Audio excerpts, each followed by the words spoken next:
Hey everyone, you're watching CIES Talks, a video podcast series brought to you by CIES. CIES is the International Center for Sports Studies, providing research and top-level education to the world of sports. Please visit CIES.ch to find out more about the work done by this prestigious organization that is also the parent body of the highly rated FIFA Master program, which is celebrating the 25th year of the program running this year. And I am a proud alumni of this master's program, I must add. Debola Adebanjo is my name. I am a content and communications professional.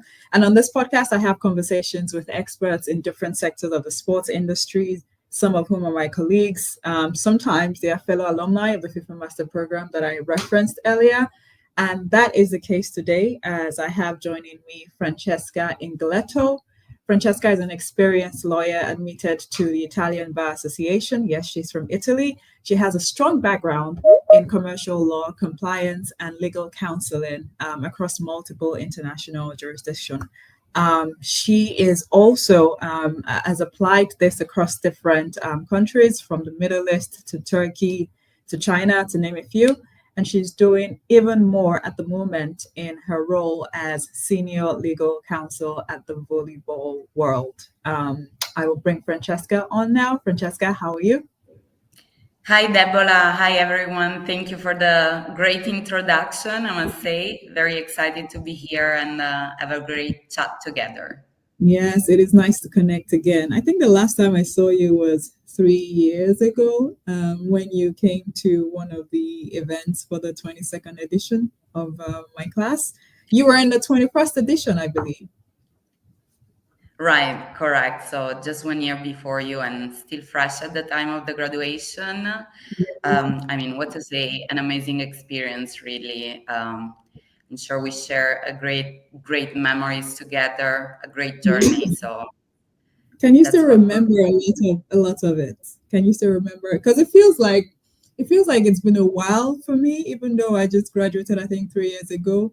I can still remember some of it, but then it feels like a lifetime ago, and it still feels fresh in some parts of my brain. How is it like for you? I I feel you're so right. It's like time freeze for a year or so, and like dilate so much. So, as I was just telling you before, like our edition was quite an interesting one because obviously it got still the remaining months of COVID. So, two Mm. out of the three modules were actually quite on a hybrid mode, right? Because it was on and off the Zoom, in and out the class. So a few site visits that we couldn't attend. But Yeah. then for me, the best moment was 100% when we moved to Switzerland and the limitations were lifted at the time. So we got really the time to bond with the community, have all the site visits. It was excited and then start off the career after that. So great memory. Yes. Yes, absolutely. I think the FIFA Master is a big part of, for anyone who attends it, of course, it's a big part of like our professional career when we go into the big world. But everybody has a story, about how and why they joined the Masters and what happened after. For you, what is that story? Why did you even get on the program in the first instance? Well, it's a very good question, first of all, one that I'm very close to, because for me, I must be honest, it was quite a surprise. It's nothing that I was literally aiming and planning for, but at the time, I used to be in Qatar and Mm. working there in a law firm. So it was a non-sport related law firm. So I was practicing my commercial and international legal background there. Mm. And after 5 years spent in Qatar, actually working, as I said, for many different industry, retail, real estate, pharmaceutical, I really thought, okay, it's time to specialize in Yeah. something. And I always loved sport as such. But it was really when I was in Qatar that I started to think of it as a career path. Obviously, being there with the preparation of the World Cup and all investment that we've seen there, I started to really get to know the industry and the model better. And that's where I thought, okay, maybe my future is actually in the sport industry. I want to do Yeah. this. And that's how I got informed about the FIFA Master. And I was lucky enough to get the chance to attend it in a year that, again, was not the easiest one, but I think it made perfect sense. So I like to think of it as a circle. Yeah, yeah, absolutely. I think most people have that similar story. There was a lady in my class. She was a lawyer as well. Her name is Genevieve, I believe. How can I forget my classmate's name? It's I Jen. We call definitely her know it's Genevieve because Miss she was my Genevieve. mentor. Yeah. Oh, amazing, amazing. She also had no sports experience before joining the Masters. So yeah, Right. that's a familiar story. And I think that's something that's a lot of the question I get from people who are looking to go in as well. I work in HR, I work in marketing. Can I still do the Masters? And absolutely you can, because it's a really diverse program and you get to meet a diverse bunch of students in the class. So yeah, that's your story is another example of that. Am I right to say that the Neuchatel model was your best model because it was a legal aspect of the program?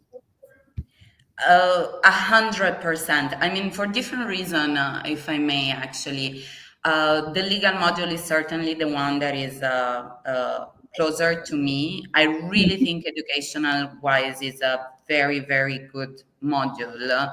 It's quite intense. Actually, we got some complaint, I remember, during the year, during the chapter there, but it's a very, very high standard one. So I Yeah, really find it very interesting and very practical. So the educational program was certainly one of the reason. The second one, as I said, all limitations were lifted when we arrived to Switzerland. yeah, So it was a different vibe when we finally left the house party and gated community kind of vibes and really like open up. yeah, And then third, definitely being in the heart of the International Sport Federation business really make you feel at the center of what you're about to enter. So we really felt, okay, now it's time. It's our time to show what we've learned. So yeah, Switzerland was yeah. definitely my favorite. I think it's interesting you mentioned that because on my list of questions here that I intend to ask you is what it's like working in Switzerland. But before we get there, you talked about how intense and how the quality of the law module. I mean, I don't have a legal background, and I came in from a communications background. I was like a law novice, but I still found everything I learned in that module like eye-opening and useful. Yes, I'm not using it now and I probably won't remember everything, but it made me feel like I know why things are the way they are and how things work. And I'm sure it must have prepared you as well going into your role at the moment, because you got a role almost immediately after you graduated, didn't you? Yeah. So I like what you just said, actually. And I think in a way or another, it could be applied actually to every module. Mm. The law module is definitely something like quite specific, especially for someone who doesn't have that background. And as you say, it is all essential information that may not come at you like every day, but is there in your database, right? And I think actually the the great insight from the master is really that any knowledge you gain in the humanity, business, and legal module will come at hand at a point. Yeah. It's really like that kind of like comprehensive learning that I think is a great asset of the master. And again, I may not like use our learning from the business module every day, but in my role, for example, is essential that I'm able to grasp the commercial aspect of the business Yeah. and then translate that into legal. So Yeah. I would say any learning in the master I really came at hand, especially as I was having my first job actually in sport, because as Yeah. you In said, sport. I didn't have that background, so everything was for me really like helpful in getting in the industry and understand the stakeholders better. So Yeah, no, I agree. That's a brilliant point you said about the stakeholders, because one of the things that was new to me as I was doing the course was I didn't even know, for instance, that there was, an association for football fans, and that yeah, they're like a body who are, also in Switzerland there. I remember when I was applying for my job as well, I was asked to explain how, policy would fit into the scope of the organization and how we would bring in stakeholders, and all of those knowledge just, immediately came into play. It gave me like a confidence, that I can now apply to these organizations. Would you say that, after you finished as well, you found this confidence that, okay, I've not worked in sports before, but I know that I have a shot with this, program that I just finished? yeah, it made me feel very secure. First of all, in terms of like learning again and information that you gain, knowledge and expertise. Also in terms of network, obviously. So you're surrounded by our fellow alumni, right? And everyone is so helpful and so available, like to share their experience or like help out, and that's absolutely essential for me. Yeah. Especially this mix of knowledge and network gave me the confidence, like you say, to enter a new industry that for me at that moment was completely unexplored. Also, like you say, though, um, even though sometimes I was maybe feeling discouraged by the fact that everyone seemed to have an experience in sport already, right? And I was not fitting that profile. At the same time, I really think the sport industry has evolved so much, and especially in my role in my organization in Volleyball World at the moment, actually, those professional figures, not necessarily coming from the sport industry, I think it's an important asset that raise really the standard within the industry. So that's something that I think was at time discouraging me, but I think is one of the assets I actually bring, and I was able to nourish via the master. No, that's a great point, because one of the things I believe we used to discuss in my class then was how sports needed like a fresh input, because the people who work in sports have been doing that for years.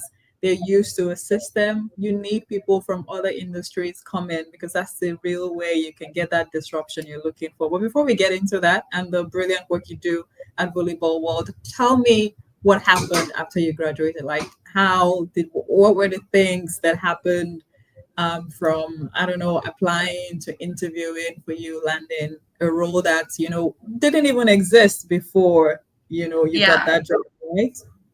yeah, correct. So, I mean, first of all, it was an emotional roller coaster for sure. Like, as you say, like time froze during those 12 months, right? So you figure it out that the experience is coming to an end, that you were with this great class of great individuals, and that's a treasure. Like living so close with people from around the world and different backgrounds is something Yeah. unparalleled. So already the fact that that kind of daily life is finishing, it creates some emotions, definitely.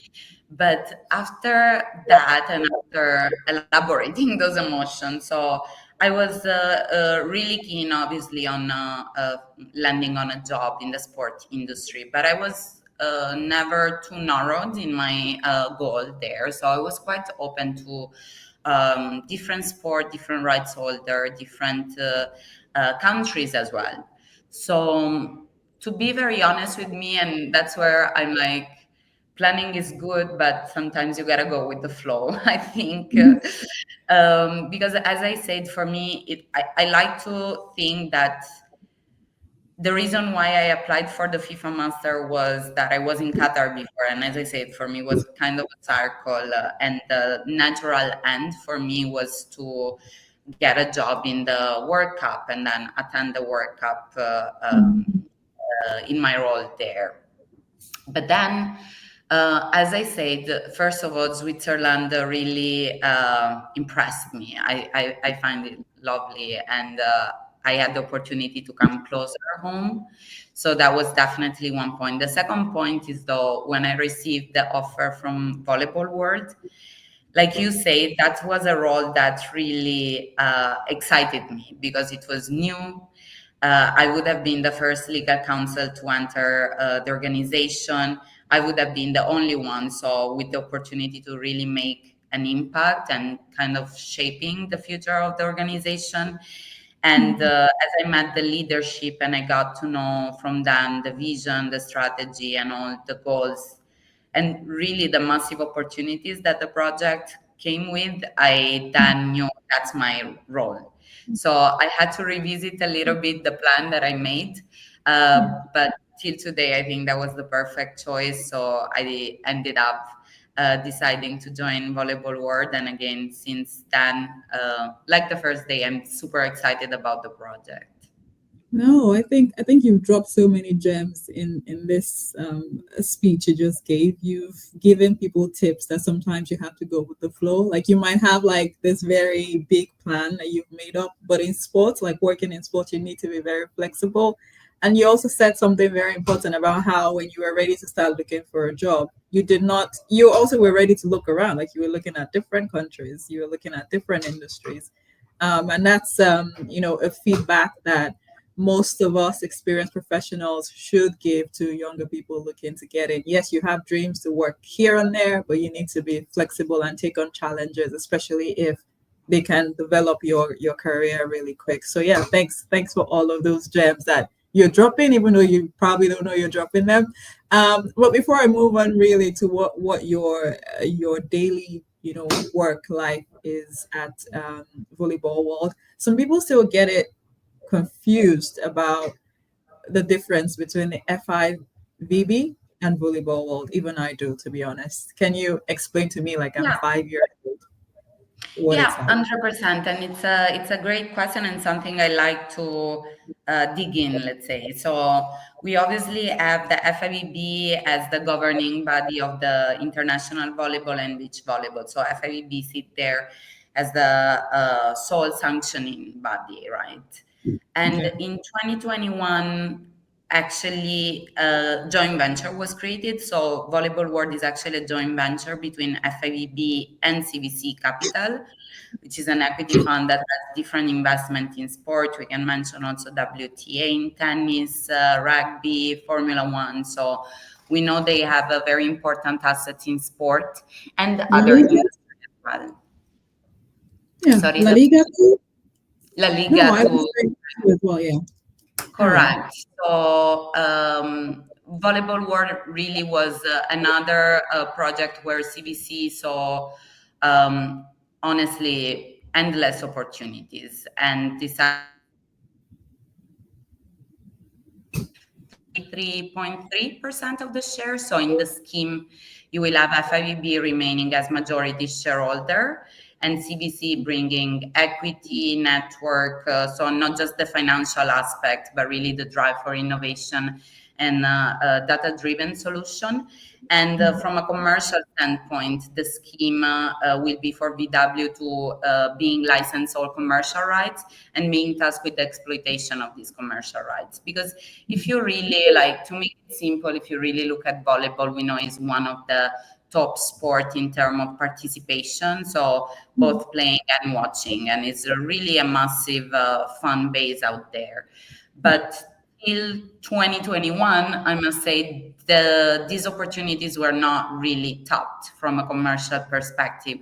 And so the goal of Volleyball World is to really like accelerate that commercial growth, given the opportunities with fresh investment, innovative technology, now a network of rights holder again, because it's a recent news actually that CVC just launched a Sport Co, which is a hub connecting all his sport assets. And this is another chapter actually in this innovation journey that is really driving a lot of value. The idea, obviously, and the structure from a governance perspective is that whatever Volleyball World gain in terms of profit from the sale of the hosting, media, commercial rights, is distributed again to the shareholders. So FIVB be entitled to its part of the profit, which then is used to reinvest in the sport, and that's really where the virtuous cycle is completed, and then CVC obviously get back to his investment via the distribution. So it's a very interesting model. It's also part of why I was super interested in this role.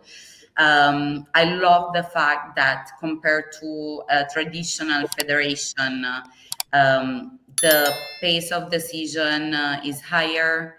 The level of political relationship is lower, so you move more in a political kind of like fast-paced environment. It allows you more flexibility in rolling out your business. And that's the reason why my scope is more limited in the commercial aspect of the law, while the regulatory aspects still remain with the FIVB, where we is obviously with their legal department. Steve Bock is actually one of the guest speaker coming often to the FIFA Master. So there is a good synergy there. Oh yeah, it sounds a lot like innovation is really at the peak of what Volleyball World is trying to do. Can you, just out of curiosity, I want to know what were some of the pointers that you highlighted first that needed to change as it comes to innovation? You already said that you had the engagement, you had the fans. What were the sectors that you highlighted and say, if we change this and change this, it would begin that acceleration? Yeah, a lot has been done, I must say, and I can talk both from an overall product perspective and then more into detail as to the legal scope, let's say. But so volleyball has been traditionally quite coach-driven sport. So you will see the figure of the coach being very prominent compared to the team itself. And that's why also historically it has a particular appeal in certain countries where it was also linked to this kind of like military mindset, right? And it really varies then around the globe then. I think one of the first effort and that has been super successful so far is to try and move from that concept of like discipline and a high school sport in a way to really superstar kind of sport concept. So the first point was really to create a brand. And in this case, the VNL, the Volleyball Nations League, is our yearly tournament and is really the commercial driven one. And the brand is now quite established. First thing off, we removed the kind of like high school floor and we changed it with this new, very clean floor. The logo is in. The seat in the seating plan has been brought closer to the arena, to the field of play, and that gives again more attached kind of vision to the higher engagement, certainly from the fans. Another aspect, change the location of the bench. So we want to see the bench, we want to see the players getting ready, the coach giving his advices, some actions on the bench. So the other change was made is to place the bench camera facing, right? So you see all the action, making the speech in between the timeout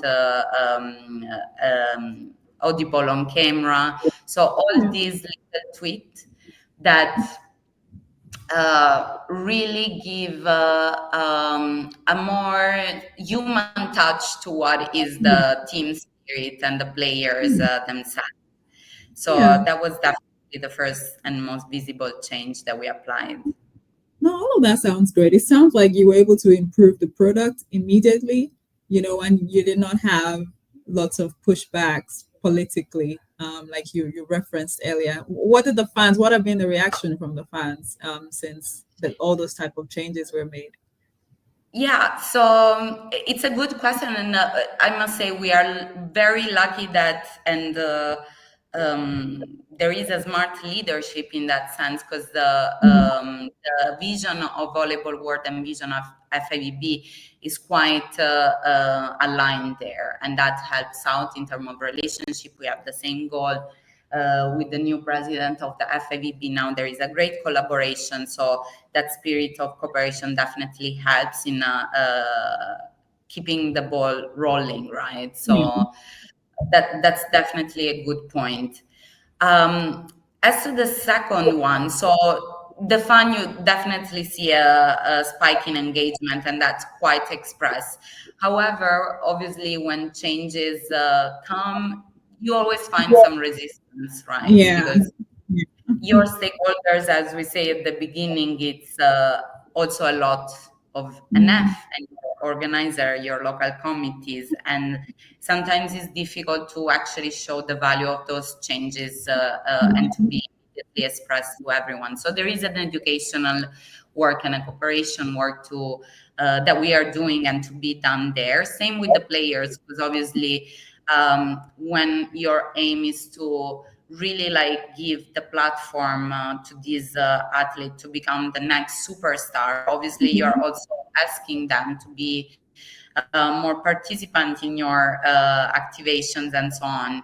And so you need that kind of collaboration, and so it definitely have to be a win-win kind of solution. And I think we are doing an amazing job there to really show to everyone the value that we are trying to bring. Same for the leagues, like we go with and share our know-how, and that's what we want to build, up of knowledge and shared community. No, all of that sounds amazing. In it, talking from a legal perspective now, I know you said it was a dream role. You saw the potential to do so much. But were there any challenges you faced? I mean, obviously there were going to be challenges, but what were some that sprang up, and how did you adjust and navigate them? Yeah, so I love my role because there is many challenges actually, and, and that Amazing. keeps us both. It's actually very excited. When I joined, I knew it would have not been an easy job, like non-easy actually, but I knew there would be a lot to do because, as we said.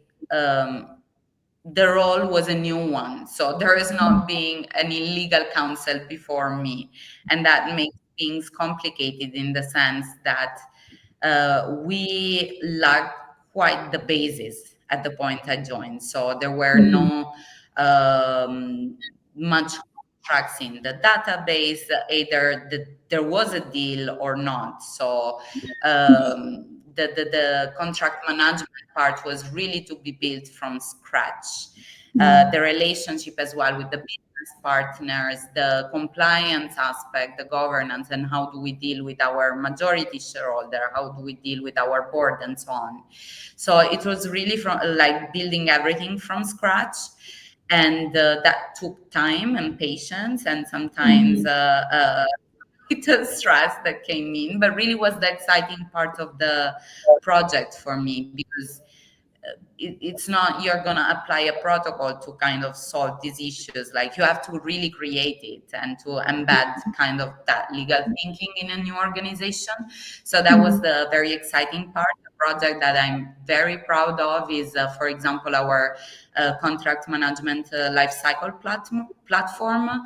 We adopted since 2 years now Juro, which is a fully automated platform where you can draft, prepare, review, sign, and store document all in one platform. So we moved at the time from DocuSign, which is a simple signature Yeah. document platform, to Juro, and that really helped because at the time, I think at the time we were already a two-person department, but obviously we take care of the scope from any cost to any revenue. So it's really the full scope, a 360-degree kind of support that we give to the business department. So to take care of this high volume with two people, you need to automate and you need Yeah. to empower team to self-contract.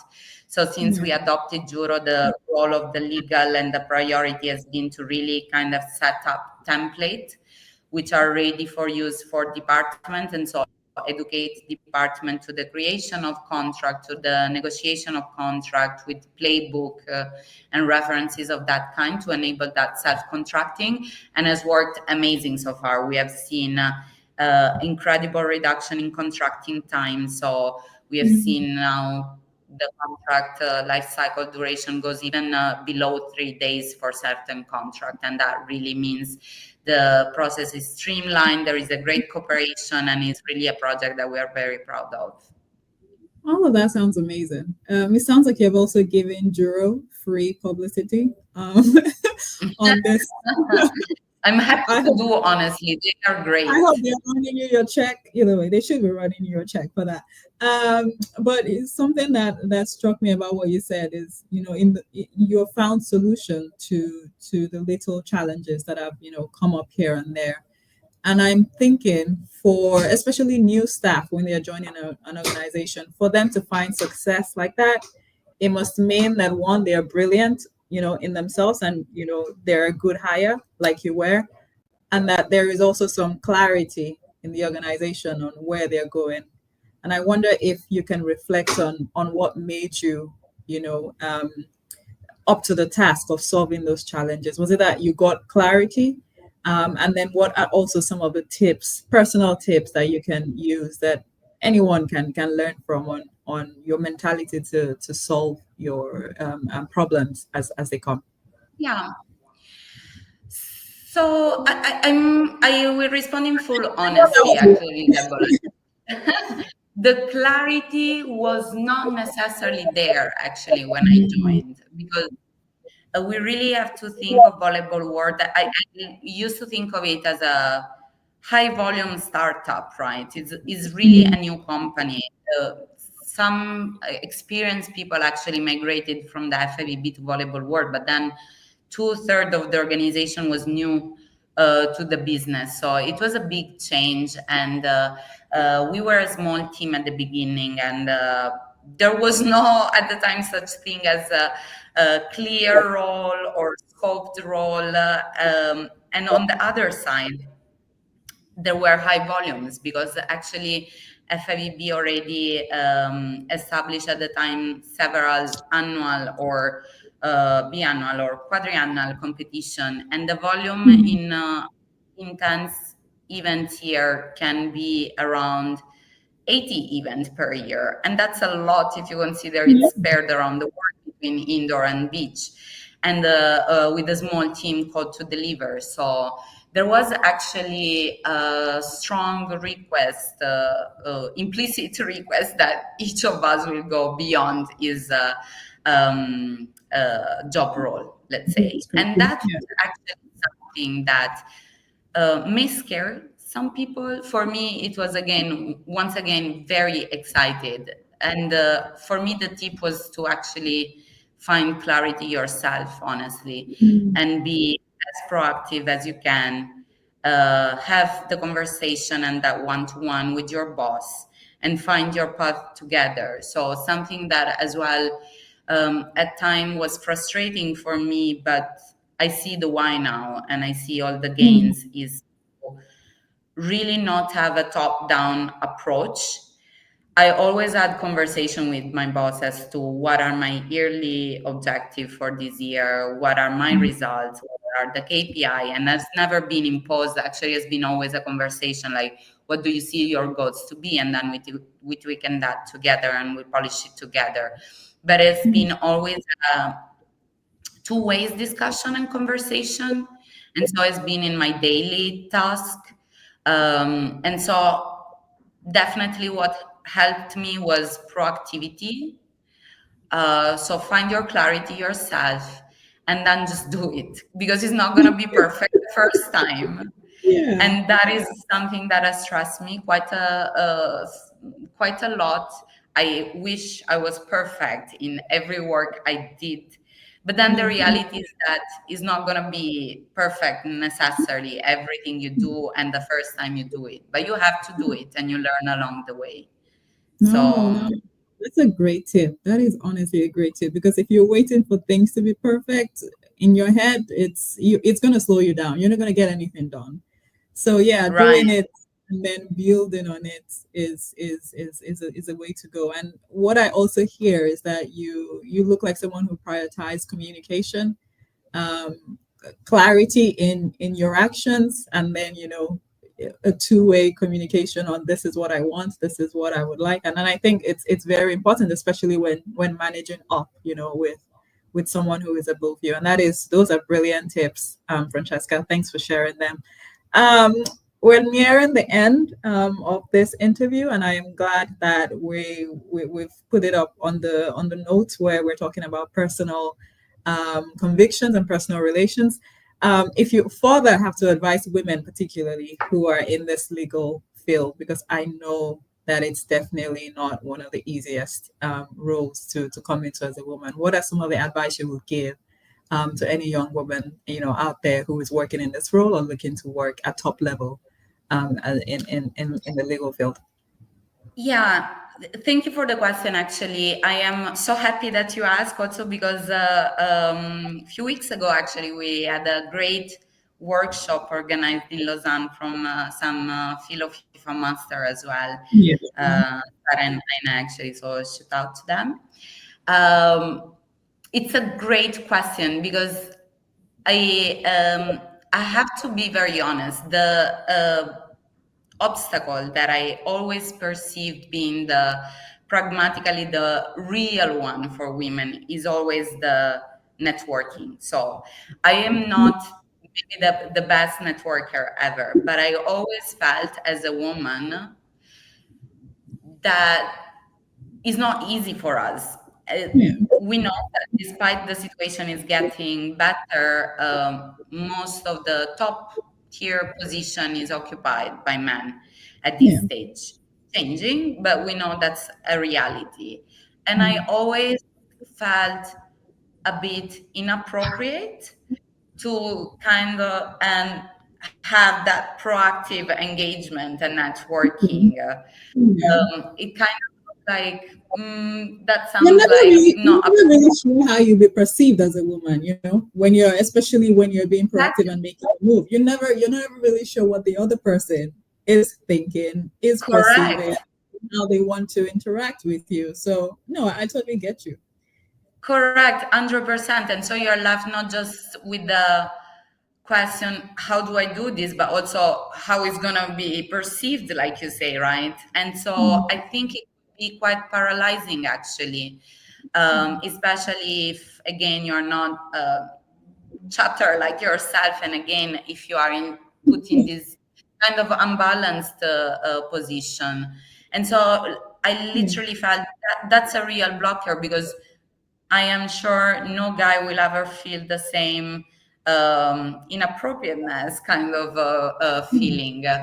And so, what I really think is out of the conversation I had in this workshop, actually, one of the learning was let's support each other. So, let's cheer for each other. If you have a colleague, a woman that you really value, like just push for her name to go and just bond to each other and let's keep each other accountable actually in that sense because I really think that could be a paralyzing aspect of the career path and I think we should support each other to get rid of that obstacle so that No, it's a good I think no, thanks for that. I think that's a very important point. And that's something that a lot of women do not really talk about, because we always, want to keep things as professional as possible. We don't want to insinuate things that yeah, isn't yeah, there, but it is there. As a woman, you know it's there and you feel it. And I think that's a very good angle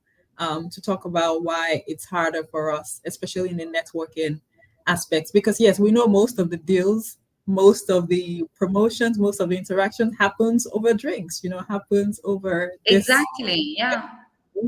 So yeah, it's an important point, and that's why the FMA holding that session for women, the FMA coming together to do that was important, and hopefully there are more like that would happen. But I have a final question for you.